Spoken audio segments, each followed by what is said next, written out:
Most important चीज़ ये समझने वाली है कि हम डरे क्यों हैं। क्योंकि मीडिया ने हमको डरा दिया इस वजह से हम डरे हुए हैं, या सब डरे हुए हैं इसलिए हम डरे हुए हैं, या कोई रीज़न है हमारे डरने के पीछे। बेसिकली जो इन्फॉर्मेशन है जिसके बेस पे हम सोच रहे हैं वो इन्फॉर्मेशन सही इन्फॉर्मेशन नहीं है, वो कंप्लीट इन्फॉर्मेशन नहीं है, वो इनकम्प्लीट इन्फॉर्मेशन है। इस वजह से हम डरे हुए हैं। अगर एक बार क्लियर हमारे पास में इन्फॉर्मेशन आ जाए, हमको क्लियरली समझ आ जाए कि एग्जैक्टली हो क्या रहा है, तो हो सकता है हमारा जो डर है वो बहुत ही कम हो जाए या फिर बिल्कुल ही खत्म हो जाए। करंट सिचुएशन ये है कि नियर अबाउट 2 लाख केसेस हो चुके हैं इंडिया में, करीब करीब 5,800 डेथ्स हो चुकी हैं, 40 लाख टेस्ट हो गए हैं। और ये सबसे इंपॉर्टेंट है समझना हमको कि इस टेस्ट का क्या रोल है, जो भी हमारा डर है उससे उसका क्या कनेक्शन है। तो अगर मैं किसी से भी पूछूंगा कि भाई आप क्यों डरे हुए हो, वो कहेंगे कि इसमें डेथ रेट बहुत ज्यादा है। मैं कहूंगा कितना ज्यादा है, तो वो कहेंगे 2 लाख में से 5800 की डेथ हो गई है। तो दैट मीन्स कितना हो गया डेथ रेट, नियर अबाउट 3% हो गया। 3% का मतलब कि 100 लोगों को होता है, उसमें से 3 की डेथ हो जाती है। क्या ये सच है? पहले इसको समझने की कोशिश करते हैं कि 3% ये कितना है। टेस्ट कितने हुए अभी तक? 40 लाख हुए हैं। और अगर किसी को देखना है कि कितने टेस्ट हुए हैं, कितने हो रहे हैं डेली बेसिस पे, तो एक वेबसाइट है worldometers.info, वहां पर जाकर के आप देख सकते हो कि डेली बेसिस पे कितने टेस्ट बढ़ रहे हैं, किस किस कंट्री में कितने कितने हैं, वो सब आ जाएगा उसके अंदर। तो अभी टेस्ट समझना जरूरी क्यों है? क्या इंडिया की पॉपुलेशन 40 लाख है? नहीं है। इंडिया की पॉपुलेशन क्या है? 130 करोड़। उसमें से टेस्ट कितने हुए हैं? 40 lakh, which is not even 1%। 1% भी देखे तो 1 करोड़ 30 लाख होता है। तो 40 लाख टेस्ट हुए, जिसमें से केसेस कितने डिटेक्ट हुए? Near about 2 lakh. ये बिल्कुल ऐसा है जैसे मान लो कि अगर मैं आपसे पूछता हूं कि दिल्ली में रोड्स के ऊपर कितने एक्सीडेंट होते हैं, तो आप क्या कहोगे? आप कहोगे भाई मुझे नहीं पता। तो मैं कहूंगा पता करो, लेट्स फाइंड इट आउट कि भाई कितने एक्सीडेंट होते हैं। तो हमने क्या किया, 10 अलग अलग पॉइंट पे 10 सीसीटीवी कैमरास लगा दिए और उन सीसीटीवी कैमरास में कैप्चर करना शुरू कर दिया कि कितने एक्सीडेंट्स हो रहे हैं इन 10 अलग अलग पॉइंट्स पे। तो उसके बाद में मैंने 1 महीने बाद आपसे पूछा कि हाँ भाई दिल्ली में कितने एक्सीडेंट्स होते हैं, तो आप कह रहे हो दिल्ली के 10 एक्सीडेंट होते हैं। तो मैं कहूंगा आपको कैसे पता? आप कहोगे भाई हमने कैमरास लगाया, उसमें कैप्चर हुआ, हमारे पास में प्रूफ है। तो मैंने कहा लेकिन क्या 10 ही जगह है जहां पे वो कैमरास लग सकते हैं? दिल्ली में ऐसी कितनी जगहें हैं जहां पे कि कैमरास लग सकते हैं, लगने चाहिए अगर एक्चुअल में हमको डिटेक्ट करना है। तो सिर्फ ये नहीं ना कि उस 10 के बेस पे हम बोले कि भाई 10 एक्सीडेंट हो रहे हैं, क्योंकि दिल्ली में एक्चुअल में तो हजारों एक्सीडेंट्स हो रहे हैं डेली के। तो ये सारी हमारी कैलकुलेशन ही गलत हो गई। इसलिए इसमें टेस्टिंग का बहुत बड़ा रोल है। मीडिया में जहां पर भी आ रहा है वहां पर डेली ये आ रहा है कि अच्छा कुछ दिन पहले तक 5,000 केसेस आ रहे थे, अब 6,000 केसेस बढ़ गए हैं, अब 7,000 केसेस हो गए हैं, 8,000 केसेस हो गए हैं। बट कोई ये नहीं देख रहा कि उसके साथ साथ में टेस्ट भी बढ़ रहे हैं। तो अब एक्चुअल में डेथ रेट कितना है उसको कैलकुलेट करना बहुत जरूरी है। उसी के बेस पे डिसीजन निकलेगा कि इससे हमको डरना चाहिए या नहीं डरना चाहिए। किसी भी बीमारी से हमको डरना चाहिए नहीं डरना चाहिए, that is not on the basis of कि उसका इलाज है या नहीं है, क्योंकि इलाज तो अभी तक सर्दी जुकाम का भी नहीं है, सर्दी जुकाम की भी कोई वैक्सीन नहीं है। क्या हम उससे डरते हैं? नहीं डरते हैं। क्यों? क्योंकि ज्यादा लोग नहीं मरते हैं। तो सबसे पहले डेथ रेट कैलकुलेट करते हैं कि एग्जैक्टली कितना है। कितने टेस्ट हुए? 40 लाख टेस्ट हुए, उसमें से 2 लाख लोगों को हुआ, तो नियर अबाउट एवरेज कितनी आई? 5% की। अगर यही हमने 4 करोड़ टेस्ट करे होते तो कितने डिटेक्ट हो गए होते? अब तक 20 लाख हो जाते। 40 करोड़ करे होते तो कितने हो जाते? 2 करोड़ हो जाते। टोटल अगर कर लिए होते हमने टेस्ट 130 करोड़ का, तो कितना नंबर निकल करके आ जाता? Near about 5 crore. इसका मतलब 5 करोड़ लोगों को या तो आज की डेट में है या हो चुका है। और एक और मजे की बात यह है कि कोरोना में ऐसा नहीं है कि जिसको भी होता है उन सबके सिम्टम्स आते हैं। 80% से ज्यादा जो केसेस होते हैं वो असिम्टोमेटिक होते हैं, उनमें कोई सिम्टम्स नहीं आते हैं। यानी अगर मुझे हो गया है और मैं ठीक भी हो गया हूं तो मुझे पता तक नहीं है। वो तब मुझे पता लगेगा अगर मैं अपने एक टेस्ट कराऊंगा जिसको एंटीबॉडी टेस्ट बोलते हैं, और मेरी बॉडी में एंटीबॉडीज मिलेंगी, तब मैं कह सकता हूं कि हाँ मेरे को था और वो ठीक हो गया है। तो अभी अगर हम बेसिक सी कैलकुलेशन करें तो 5 करोड़ निकल करके आ रहा है नंबर। उसमें से डेथ कितनी हुई है? 5,800। तो 5 करोड़ में से 5,800 डेथ हुई है। पहले तो इसको कैलकुलेशन को हमको ठीक करना है। डेथ को अंडर रिपोर्ट करने का कोई तरीका नहीं है, बल्कि ओवर रिपोर्ट किया जा सकता है। ओवर रिपोर्ट कैसे? फॉर एग्जांपल आपकी बॉडी में टेस्ट हुआ, आपकी बॉडी में मिला कोरोना वायरस, लेकिन आपके अंदर पहले ही बहुत सारी प्रॉब्लम्स चली रही थी, तब भी आपकी किसी ना किसी वजह से डेथ होने ही वाली थी। बट क्योंकि ये कोरोना आया आपकी बॉडी में, इस वजह से आपकी डेथ हो गई, तो ये ट्रिगर कर गया। तो ये जो 5800 का नंबर है, ये इससे कम तो हो सकता है, इससे ज्यादा होने के चांसेस बहुत कम है। बट एक बार को हम मान लेते हैं कि इतना ही है नंबर, ना कम है ना ज्यादा है, तो कितनी परसेंटेज निकल करके आई? 5 करोड़ में से अगर 5800 डेथ्स हुई हैं तो क्या परसेंटेज निकल करके आई? Near about 0.01%।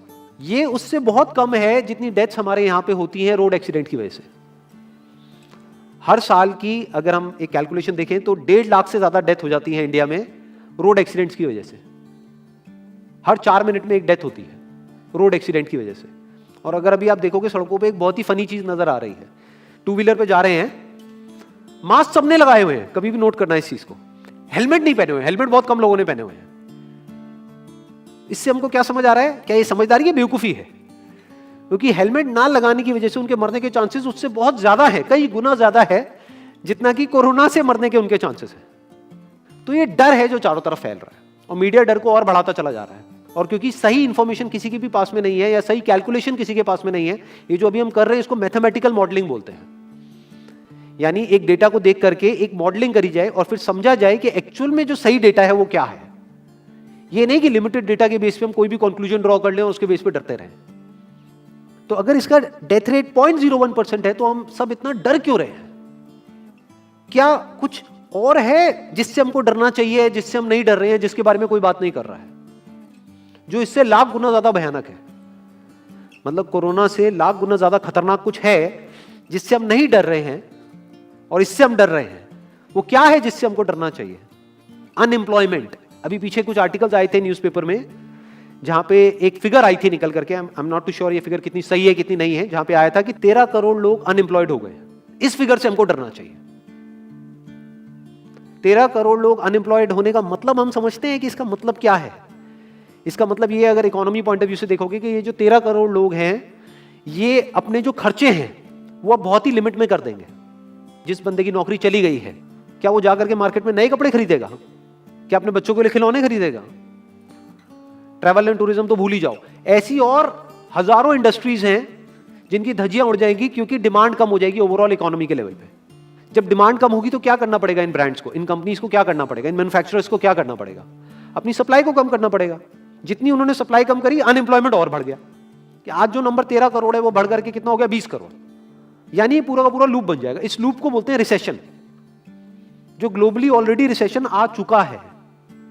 और अगर यही रिसेशन और डीप होता चला जाए तो उसको बोलते हैं डिप्रेशन, जहां से एक इकोनॉमी को बाहर आने में 5 से 10 साल लगते हैं। तो इकोनॉमी का पहले ही बुरा हाल था, प्लस इस कोरोना की वजह से और बुरा हाल हो गया है, प्लस जो रहा सहा हमारा जो अपना डर है वो सिचुएशन को और खराब करता चला जा रहा है। और इस डर को हर कोई बढ़ा रहा है, कोई भी कम करने का काम नहीं कर रहा है।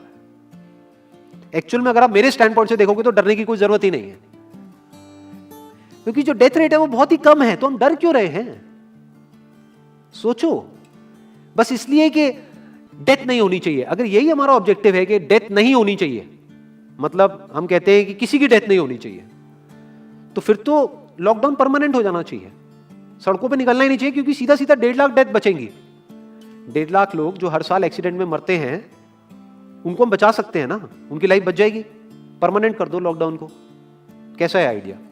ये बिल्कुल ऐसा है जैसे मैंने एक आदमी की एक कहानी सुनी थी, उसके घर में एक चूहा घुस गया, तो उस चूहे को उसने पकड़ने की बड़ी कोशिश करी, लेकिन वो चूहे को नहीं पकड़ पाया। तो एंड में उसने क्या किया, घर पे आग लगा दी, अपने घर में आग लगा दी। उसके बाद भी चूहा तो बच करके निकल गया, घर चला गया, घर जल गया। यही हालत है इसकी, कोरोना की। इस डर को हमको खत्म करना पड़ेगा, तब जाकर के इस प्रॉब्लम का एक्चुअल में सॉल्यूशन निकलेगा, जो रियल प्रॉब्लम है। और रियल प्रॉब्लम कोरोना नहीं है। रियल प्रॉब्लम क्या है? हमारी जो इकोनॉमी है। रियल प्रॉब्लम क्या है? अनएम्प्लॉयमेंट। तो इस वीडियो के थ्रू मैं अपनी एक हम्बल रिकमेंडेशन देना चाहूंगा गवर्नमेंट ऑफ इंडिया को, या जो भी लोग एक पर्टिकुलर पोजीशन पे हैं उन लोगों को, कि हमको टेस्ट करने कम करने हैं, टेस्ट बढ़ाने नहीं है। अभी हम गलती क्या कर रहे हैं? टेस्ट बढ़ाते चले जा रहे हैं, जिसकी वजह से केसेस बढ़ते चले जा रहे हैं, जिसकी वजह से डर बढ़ता चला जा रहा है। गवर्नमेंट क्या एक क्राइटेरिया नहीं बना सकती कि जो क्रिटिकल केसेस है बस उन्हीं का टेस्ट करो, क्योंकि उन्हीं को हॉस्पिटल में एडमिट करने की जरूरत है, तो उन्हीं का टेस्ट होना चाहिए ना। जो वैसे ही ठीक हो रहे हैं, अपने आप ही ठीक हो रहे हैं, जिनको माइनर सिम्टम्स हैं और वो खुद ही ठीक हो रहे हैं, उनका टेस्ट करने की क्या जरूरत है? उससे तो पैनिक और बढ़ेगा। और अगर टेस्ट कर भी दिया तो हम करने क्या वाले हैं? उनको क्या हॉस्पिटल में एडमिट करने वाले हैं? नहीं, घर पे क्वारंटाइन करने वाले हैं। अभी जो क्वारंटाइन वाला फंडा है, ये भी जब बेस छोटा होता है तब तो काम करता है, जब करोड़ों में हो जाता है तब काम नहीं करता है।